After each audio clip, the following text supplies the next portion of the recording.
قاتلوہم، ان سے جنگ کرو، یعذبہم اللہ بایدیکم، عذاب دے گا ان کو اللہ تمہارے ہاتھوں سے، تمہارے ہاتھوں سے ان کو عذاب دلوائے گا، سزا دلوائے گا۔ مسلمانوں کو مزید تسلی دی جا رہی ہے کہ تم فکر نہیں کرو، تم نقصان نہیں اٹھاؤ گے۔ وَيُخْزِهِمْ، اور ان کو رسوا کرے گا جیسے جنگ بدر میں کیا۔ وَيَنْصُرْكُمْ عَلَيْهِمْ، اور وہ مدد کرے گا تمہاری ان کے خلاف۔ وَيَشْفِ صُدُورَ قَوْمٍ مُؤْمِنِينَ، اور شفا بخشے گا مومن قوم کے سینوں کو، یعنی ان کے دل ٹھنڈے ہو جائیں گے۔ آپ جانتے ہیں کہ ابتدا میں مسلمان مکہ میں تھے اور ان پر طرح طرح کی زیادتیاں ہوتی، اور یہ چاہتے تھے بھی کہ جواب دیں لیکن روک دیا گیا۔ اتنا عرصہ مسلسل انہوں نے ان کا ٹارچر سہا۔ اب وہ اتنی زیادتیاں سہنے کے بعد ایک وقت آیا کہ ان کے دل جو تھے وہ تکلیف میں تھے، اور پھر بنو خزاعہ پر جو حملہ کیا تھا انہوں نے، تو کہا یہ بھی جاتا ہے کہ اس میں اشارہ قوم کہہ کے مراد اس سے خزاعہ ہیں، یعنی جس قبیلے کے خلاف انہوں نے حملہ کیا اور خوب مارا ان کو۔ تو کہا کہ اگر تم ان سے بدلہ لوگے تو اس سے کیا ہوگا کہ جن لوگوں کے ساتھ آج تک بہت زیادتی ہوتی رہی وہ لوگ مطمئن ہو جائیں گے اور ان کے دل ٹھنڈے ہو جائیں گے، شفا پا جائیں گے۔ مومن لوگوں کے سینے شفا پا جائیں گے۔ سینہ کہہ کے مراد کیا ہے؟ دل، اور حزن جو ہے وہ دل کی بیماری ہے، غم، فکر، پریشانی، جلنا، کڑنا۔ تو اب تک زیادتیاں سہ سہ کے جو جلن اور کڑھن ان کے دلوں میں ہے وہ ختم ہو جائے گی۔ اس کو ایک بڑے پیمانے پر تو آپ دیکھ رہے ہیں، لیکن اگر اپنے ایک محدود سرکل میں بھی دیکھیں، کوئی ایسا شخص سوچیں جس نے آپ کو زندگی میں بہت پریشان کیا ہو، بہت تکلیف دی ہو، بہت ستایا ہو، اور اس ستانے میں سالوں گزر گئے، تو وہ سارے دکھ سہتے سہتے سہتے ایک وقت ایسا آتا ہے کہ آپ کا دل اس کی طرف سے تکلیف میں مبتلا ہو جاتا۔ اس کا نام سنتے ہی، اس کی شکل دیکھتے ہی کیا ہوتا ہے؟ زیادتیاں ساری لسٹ یاد آتی ہے، ڈے 1 سے لے کے آخر تک ساری تکلیفیں یاد آنے لگتی ہیں۔ وہ جو دل کو چوٹ لگی ہوتی ہے یا دل کو تکلیف پہنچی بھی ہوتی ہے، اس کو آرام کب ملتا ہے؟ جب اس شخص کے ساتھ بھی ویسا ہی ہو۔ یعنی یہ ایک ہیومن نیچر ہے نا، یہ اس کا ذکر کیا جا رہا ہے کہ یہ تمہارے دشمن کب سے تمہیں ستا رہے ہیں اور زیادتیاں کر رہے ہیں مختلف لوگوں کے ساتھ۔ اور خاص طور پر آپ دیکھیں کہ جو لوگ مکہ میں حالت اسلام میں تھے لیکن کمزور تھے، بوڑھے مرد، عورتیں، بچے جو ہجرت نہیں کر سکتے تھے اور اپنے اسلام کو بھی چھپائے ہوئے تھے، اور تھوڑا بہت جو ظاہر کرتے تھے اس بنا پر ستائے جاتے تھے، کیونکہ جو طاقتور تھے وہ تو سب ہجرت کر گئے، اور سب بھی اکٹھے تو ہجرت نہیں کر سکے۔ مختلف اوقات میں ہجرت ہوتی رہی، بعد میں بھی لوگ آتے رہے، صلح حدیبیہ تک لوگ آتے رہے۔ صلح حدیبیہ میں یہ شرط لگی تھی، یاد ہے کچھ، کہ آج کے بعد اگر کوئی مکہ سے ہجرت کر کے مدینہ آئے گا تو کیا ہوگا؟ واپس کر دیا جائے گا، اسے آنے نہیں دیا جائے گا۔ اب وہ سارے لوگ جو ابھی تک بھی ان کی زیادتیاں سہ رہے تھے، کہا گیا کہ تم ان سے جنگ کرو، ان کو رسوا کرو، تاکہ ان مظلوموں کے دل بھی ٹھنڈے ہوں۔ کیونکہ سورۃ النساء میں بھی آپ پڑھ چکے ہیں، اس میں آتا ہے نا کہ بہت سے مظلوم بچے اور عورتیں پکارتے ہیں کہ یا رب ہمیں اس بستی سے نکال جس کے رہنے والے ظالم ہو گئے، کہ ہمیں ان ظالموں سے نجات دے۔ تو یہاں مسلمانوں کو ابھارا جا رہا ہے کہ اب ان کی طاقت کو کچل دو تاکہ مظلوموں کو آزادی ملے، مظلوموں کو چھٹکارا ہو۔ وَيَشْفِ صُدُورَ قَوْمٍ مُؤْمِنِينَ۔ اصل بات یہ ہے کہ مسلمان یہ سمجھ رہے تھے کہ یہ اعلان برات کے بعد اگر معاہدے ختم ہو گئے تو اس کے بعد معلوم نہیں پھر کیسے تلخ حالات ہوں۔ اب آپ دیکھیں نا کہ آپ اعلان بیزاری کر رہے ہیں، اعلان جنگ کر رہے ہیں، ایک طرح سے پوزیشن سمجھ رہے ہیں آپ کہ مسلمان تمام لوگوں کے ساتھ اعلان برات کرے، الی الناس، اب کسی کے ساتھ کوئی معاہدہ نہیں ہمارا۔ تو اس کا نتیجہ کیا ہوگا کہ آپ کو ایسا اعلان کرنے سے پہلے ایک خوف محسوس ہوگا کہ اگر سب سے کاٹ کے بیٹھ گئے تو پتہ نہیں حالات کیا ہوں گے، ایسا نہ ہو کہ وہ سارے آ کے پھر ایک دفعہ حملہ آور ہو جائیں۔ لیکن اللہ تعالیٰ نے تسلی دی، یہ اس لیے ابھارا جا رہا ہے کہ تم جو سمجھ رہے ہو اس وقت کہ اعلان برات کے بعد نتائج تمہارے حق میں اچھے نہیں ہوں گے، تو اس کی فکر نہ کرو، اور ہوا بھی ایسے ہی کہ اللہ تعالیٰ نے ان کے دشمنوں کے دلوں میں ایسا رعب ڈالا کہ ان میں سے اس کے بعد کوئی بھی جنگ کے لیے اٹھ نہ سکا، کسی بھی زیادتی کے لیے کسی کو بھی اس کے بعد پھر توفیق نہ ہوئی، کوئی مقابلے پہ نہ آیا، بلکہ اس کے برعکس مختلف علاقوں سے وفود نبی صلی اللہ علیہ وسلم کی خدمت میں حاضر ہونے لگے، اور اسی وجہ سے اس سال کو کیا کہا جاتا ہے؟ عام الوفود، وفدوں کا سال۔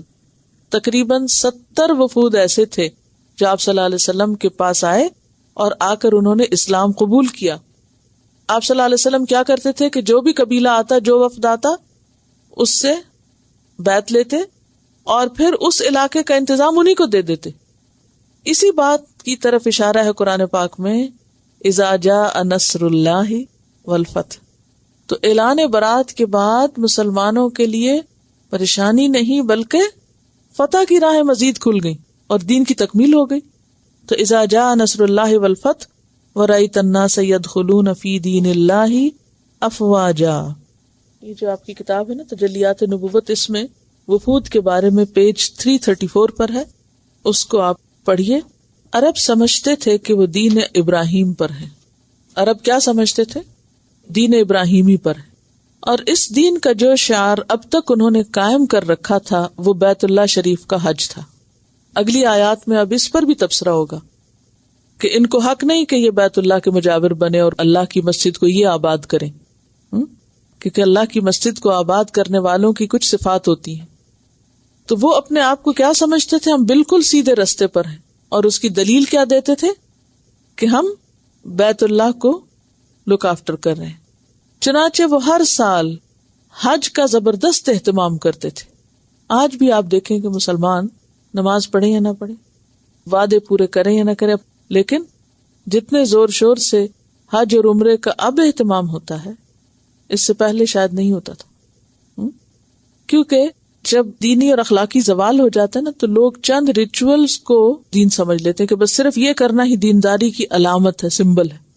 حرام حلال کی پرواہ نہیں کریں گے، لیکن حج کر کے وہ سمجھیں گے کہ باقی لوگوں کے مقابلے میں دیندار ہو گئے۔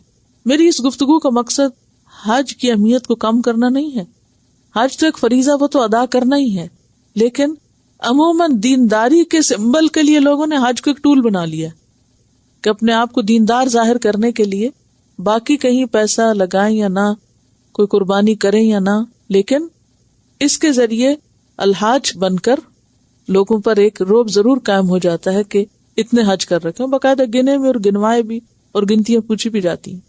تو ان لوگوں کے ہاں بھی یہی چیز عام ہو گئی تھی کہ وہ ہر سال زبردست اہتمام کرتے، خوب جوش و خروش کے ساتھ بڑے بڑے قافلے لے کے نکلتے، اور اس میں بھی انہوں نے اپنی مرضی سے تبدیلیاں کر لی تھی، بہت سی بدعات داخل کر لی تھی۔ کون سی بدعات پیچھے پڑ چکے؟ ننگے طواف کرنا اور تالیاں پیٹنا اور شور ہنگامہ، اور وہاں جا کے بڑی بڑی مجلسیں لگانا اور اس میں شعر و شاعری کرنا، اور پھر عرفہ تک بھی نہ جانا، اور بہت خرافات انہوں نے اپنی مرضی سے ڈال لی تھی۔ رسول اللہ صلی اللہ علیہ وسلم نے 8 ہجری میں مکہ فتح کیا اور عتاب بن اسید کو اس کا امیر مقرر کیا۔ اس سال انہی کی عمارت میں مسلمان اور مشرکین سب نے حج کیا، جیسے کہ وہ جاہلیت میں حج کرتے آ رہے تھے، کوئی چیز تبدیل نہ کی گئی۔ یہ مکہ فتح ہونے کے بعد جو پہلا حج آیا تھا، مکہ رمضان میں فتح ہوا تھا، 2.5 مہینے کے بعد حج آ گیا، تو اس موقع پر مشرکین کے طریقے پر ہی حج ہوا تھا۔ لیکن اگلے سال 9 ہجری کا حج آیا تو رسول اللہ صلی اللہ علیہ وسلم نے حضرت ابوبکر صدیق کو حج کا امیر بنا کر بھیجا کہ وہی لوگوں کو حج کرائیں۔ وہ ذوالقعدہ 9 ہجری کے اواخر میں 300 اہل مدینہ کے ساتھ روانہ ہوئے۔ ان کے ساتھ قربانی کے لیے رسول اللہ صلی اللہ علیہ وسلم کے 20 اور اپنے ان کے 5 اونٹ تھے، 25 اونٹ بھی ساتھ تھے جو وہاں قربان ہونے تھے۔ ان کے جانے کے بعد سورہ برات کی ابتدائی آیات نازل ہوئی، یعنی سورۃ توبہ کی، جس میں ان تمام مشرکین سے عہد توڑنے کا حکم تھا جنہوں نے اپنے عہد کی پاسداری نہ کی تھی، اور ان کو اور ان لوگوں کو جن کا سرے سے کوئی عہد ہی نہیں تھا 4 مہینے کی مہلت دی گئی تھی کہ اس دوران جس طرح چاہیں زمین میں گھوم پھر لیں، تاکہ انہیں معلوم ہو جائے کہ وہ اللہ کو بے بس نہیں کر سکتے، اور یہ کہ اللہ کافروں کو رسوا کر کے رہے گا۔ اور زمین میں گھومنے کا ایک مقصد یہ بھی ہو سکتا ہے کہ اب تک بہت سے قبائل کے، صرف مدینہ کے نہیں بلکہ مدینہ کے آس پاس اور دور دراز تک لوگ مسلمان ہو چکے تھے، تو وہ ادھر ادھر جا کے دیکھیں اور انہیں اس بات کا یقین ہو کہ اسلام کس حد تک پھیل چکا ہے۔ البتہ جو مشرکین اپنے عہد پہ قائم تھے اسے توڑا نہیں گیا، اور مسلمانوں کے خلاف جنہوں نے کسی کی مدد نہیں کی تھی ان کا عہد پورا کرنے کا حکم دیا گیا۔ یہ ابھی آپ پیچھے پڑ چکے۔ یہ آیات نبی صلی اللہ علیہ وسلم نے حضرت علی کو دے کر بھیجی کہ وہ حج اکبر کے دن اسے لوگوں تک پہنچا دیں، اور فرمایا کہ میری طرف سے میرا ہی آدمی یعنی حضرت علی اعلان کریں گے۔ حضرت علی رضی اللہ تعالیٰ عنہ کی ملاقات زجنان یا ارج میں حضرت ابو بکر سے ہوئی۔ حضرت ابو بکر نے کہا امیر ہو یا مامور، یعنی پیچھے سے آئے ہو، مجھے امارت چھوڑنی ہو کہ آپ امیر بنو گے یا پھر آپ میری قیادت میں چلو گے۔ اس سے کیا بات پتہ چلتی ہے کہ ذمہ داریوں کا واضح تعین ضروری ہے۔ حضرت علی نے کہا مامور، یعنی امیر حج آپ ہی ہیں، میں آپ کے ساتھ ہوں۔ چنانچہ وہ حضرت ابو بکر کے پیچھے نماز پڑھتے رہے۔ حضرت ابو بکر نے لوگوں کو حج کرایا۔ جب 10ویں تاریخ قربانی کا دن آیا تو حضرت علی نے جمرہ کے پاس کھڑے ہو کر لوگوں پر سورۃ توبہ کی ابتدائی آیات پڑھی، جس میں عہد توڑنے، مہلت دینے اور پابندی کرنے والوں کا عہد پورا کرنے کا حکم ہے۔ اور حضرت ابو بکر نے کچھ لوگوں کو بھیج کر یہ منادی کرائی کہ اس سال کے بعد کوئی مشرک حج نہیں کر سکتا اور نہ کوئی ننگا آدمی بیت اللہ کا طواف کر سکتا ہے۔ قریش اور نبی صلی اللہ علیہ وسلم میں جو کشاکش برپا تھی، عرب اس کے نتیجے کا انتظار کر رہے تھے کہ اب یہ اونٹ کس کروٹ بیٹھتا ہے۔ ان کا عقیدہ تھا کہ باطل قوت اور فتح کے ذریعے مسجد حرام پہ قبضہ نہیں ہو سکتا۔ یہ کیسے ان کو پتا تھا؟ کیونکہ پیچھے اصحاب الفیل کے ساتھ جو کچھ ہو چکا تھا وہ جانتے تھے کہ کوئی بھی باطل قوت مکہ فتح نہیں کر سکتی اور بیت اللہ پہ قبضہ نہیں کر سکتی۔ اصحاب الفیل کا واقعہ زیادہ دور کی بات نہ تھی، لہٰذا جب اللہ تعالیٰ نے رسول اللہ صلی اللہ علیہ وسلم کو مسجد حرام میں داخلے کا شرف بخشا اور کفار مکہ پر غلبہ عطا فرما دیا تو آپ کے رسول برحق ہونے میں انہیں کوئی شبہ نہ رہا، یعنی یہ بھی ایک نشانی تھی۔ چنانچہ فتح مکہ کے بعد آپ کی خدمت میں آنے والے عرب وفود کا تانتا بند گیا، جو آپ کی رسالت پر ایمان لاتے اور آپ کی اطاعت کا اقرار کرتے تھے۔ اس طرح لوگ اللہ کے دین میں فوج در فوج داخل ہونے لگے۔ تھوڑے دنوں میں اسلامی حکومت کا رقبہ بحر احمر کے ساحل یعنی ریڈ سی کے ساحل سے خلیج عربی کے ساحل تک، نیز جنوب اردن اور اطراف شام کے علاقے سے یمن اور عمان کے ساحل تک پھیل گیا۔ یہ کب ہوا؟ نبی صلی اللہ علیہ وسلم کے دور میں۔ اور نبی صلی اللہ علیہ وسلم اس دور دور تک پھیلے ہوئے ملک کا نظم و نسق ٹھیک کرنے میں لگ گئے۔ چنانچہ آپ نے مبلغین بھیجے، حکام مقرر فرمائے، صدقات وصول کرنے والوں کو روانہ کیا، بندوں اور شہروں کا نظام جن قضات اور عمال کا محتاج ہوتا انہیں فراہم کیا، یعنی پوری طرح آرگنائز کیا سارے علاقے کو۔ جو وفود رسول اللہ صلی اللہ علیہ وسلم کی خدمت میں آئے، عام اہل سیرت کی جمع سیرت لکھنے والے، ان کے مطابق ان کی تعداد 70 سے زیادہ ہے۔ بعض اہل علم نے ان وفود کی صحیح تعداد معلوم کرنے کی کوشش کی، خواہ روایت ثابت ہو یا نہ ہو، تو ان کی تعداد تقریباً 100 بھی بتائی جاتی۔ ان وفود کی آمد فتح مکہ سے پہلے شروع ہو چکی تھی، اور بعض وفود تو ہجرت کے ابتدائی سالوں میں آئے تھے، بلکہ بعض ہجرت سے پہلے بھی آئے تھے، لیکن ان کی آمد کا عام سلسلہ اور پے در پے شکل میں فتح مکہ کے بعد 9 ہجری میں شروع ہوا، اور یہ سلسلہ 10 ہجری بلکہ اس کے بعد تک جاری رہا۔ اسی لیے 9 ہجری کو، جس میں یہ سورۃ توبہ نازل ہوئی، وفود کا سال کہا جاتا ہے۔ یہ وفود زیادہ تر قبائل کے سردار، رؤساء اور اہل حل و عقد پر مشتمل ہوتے تھے۔ بسا اوقات آدمی تنہا یا چھوٹی سی جماعت کے ہمراہ آتا، یعنی کوئی وفد بڑا ہوتا تھا اور کوئی چھوٹا ہوتا تھا۔ پھر ان وفود کے آنے کا مقصد ہر وفد کے اعتبار سے الگ الگ ہوتا تھا۔